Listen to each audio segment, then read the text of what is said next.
Well, hey Jordan, we talked about this a little bit in Des Moines, but your plus the plus with you on the court for the two games is just really unbelievable.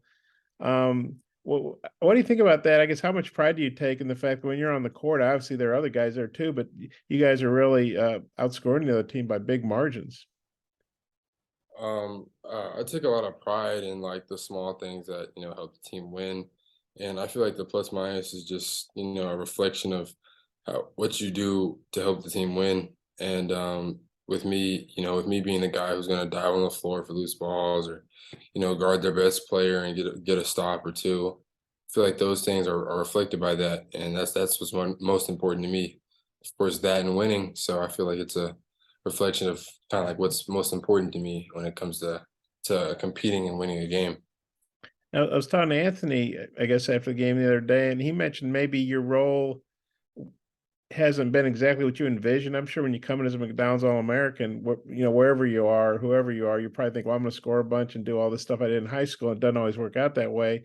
What were you anticipating, and then maybe how have things evolved to where you're being such a valuable player, even though you're not, scoring 20 points a game or whatever? Um, coming into college, as McDonald's All American, most people think like the way you just said, I want to go out and score 20 points and get 10 assists and 12 rebounds.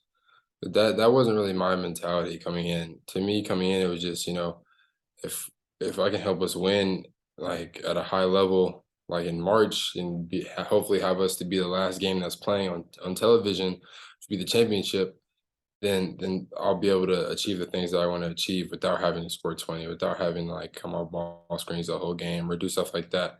But it's just my role has just kind of fell into being that glue guy. We have a lot of older guys who are, better at scoring and better at, reading plays than I am, like Devo and Ricky. They're bred for these type of scenarios. So, it's you could say I have the easy job, just picking up what's left, and that's kind of what I've done, and I've been successful with it so far, and so I'm gonna keep doing whatever it takes to win. And if And that's it, that's what I'll do. me and Scotty were talking about this earlier. I guess there was a play where you made Wilson take a shot and it like went over the goal. I was wondering if you remembered that. And how much were you matched up on him, or what all different guys did you cover Saturday?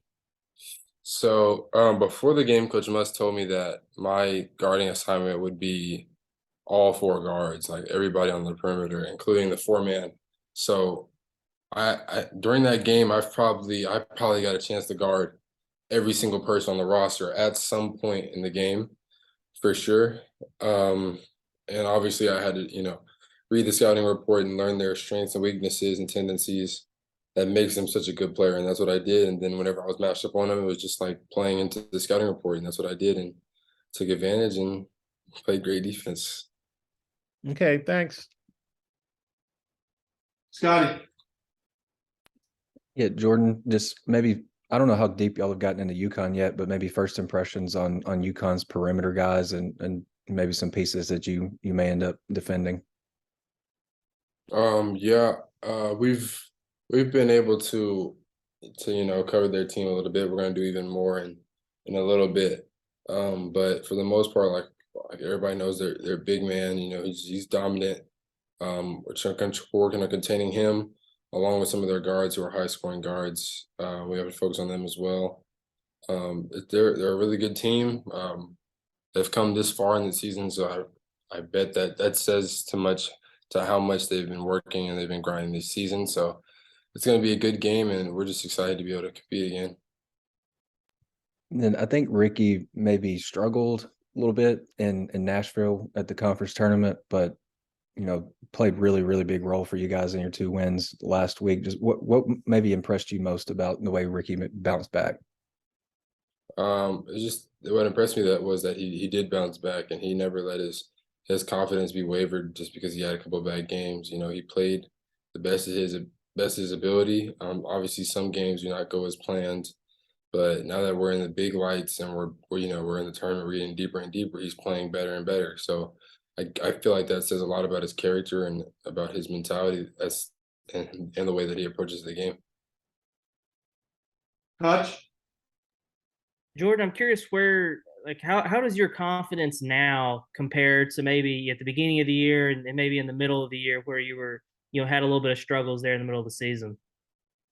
I feel like, March brings out the dog in people, and it's bringing out the dog in me, and it's boosted all attributes of my game. I feel like it's made me to be even more of a competitor than I already was, and I feel like for those reasons, it's brought my confidence has skyrocketed to be able to, help my team win in any situation. And I know you fouled out the other day, but it was after you played like 33, 34 minutes. What's the key to playing now without fouling? Like, what's the key to staying on the floor for you? It's just a mentality of, keeping in mind the small things that I used to do that fouls. It would be a lot of just ticky tack on ball stuff or even off ball stuff. It would just be small stuff like me putting my hand on somebody once they start driving, just small stuff like that that I had to, get out of my routine and break that habit so that I'll be able to stay on the court longer and help my team longer. Bob, you got a follow up? Or Yeah, I do, if that's okay. Jordan, I meant to ask you this the other day and I forgot. I'm getting so old, I forget things. But the play where Ricky hit the free throw, then he missed it with like 20 seconds left, and then he credited you with tipping the ball. I think it went off Wilson, then you tipped the ball to him. And of course, that didn't show up in the box score, tipped ball to teammate for crucial free throws or whatever. But what do you remember about that play? And that just, to me, typifies stuff you do that, are winning plays. What's crazy about that play was I wasn't even about to like spin off of him and go that way until I talked to Kamani. And Kamani, he's the offensive rebounding expert on our team. So I called after Ricky made the first one, I went over to Kamani and I was like, hey Kamani, like I should X and I come over and you come over. And he was like, no, don't do that. Just spin off of him and the ball will come straight to you. I was like, okay, I got you. And so I lined up, I spun off of him, the ball came off the rim perfectly. And with my long arms, I was able to hit it kind of like off the backboard a little bit so that it hit the backboard and bounced back towards Ricky. And then he ended up catching it and laid up again, got another foul. So things worked out perfectly. Credit to Kamani Johnson for telling me to spin.